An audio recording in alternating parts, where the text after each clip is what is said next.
Ukrainian artist Mykhailo Panin created this oil painting back in 1911. The huge canvas titled The Secret Departure of Ivan the Terrible before Oprichnina was kept in the Dnepropetrovsk Art Museum prior to the start of the Second World War. Under wartime, the Nazis stole the painting, along with hundreds of other art objects. The piece is finally returning to Ukraine, but not without making several stops in its long journey. It has been a part of several European gallery collections, and back in the 60s, it was bought for a private collection in the USA. The owners had no idea of the true value of the painting they owned.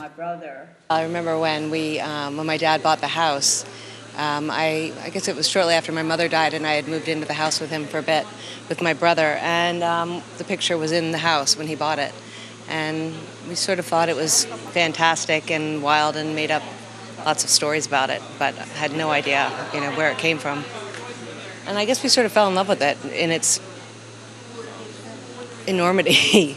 So it was really sort of a neat thing for the family to look at and come up with great stories where it might have come from.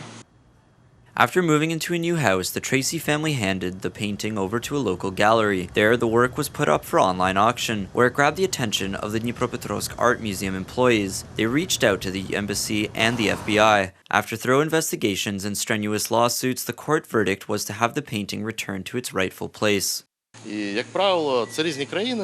As a rule, the United States takes a quite cautious position in such matters, but this has definitely been a move by the US Department of State to prove that relations between Kyiv and Washington are mutually beneficial. Such exchanges of cultural property are very important, and we must appreciate them.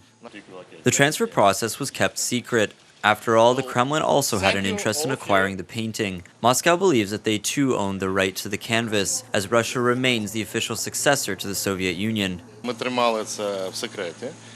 The FBI and us, we kept silent about it, but some information about the process leaked anyways. Numerous journalists started writing about it. Some said we must return the painting to Russia. A very odd story. I think the right thing to do would be to return the painting to the Dnipro Art Museum, where it was previously stored. When and how the painting will be transferred back to Ukraine is still in the planning. After all, the canvas is massive. One of the options is to use the president's plane to transport and officially return the painting during Volodymyr Zelensky's visit to Washington. Meanwhile, the Ukrainian embassy thanked the former American owners of the painting with a gift, a Petrikivka painted plate.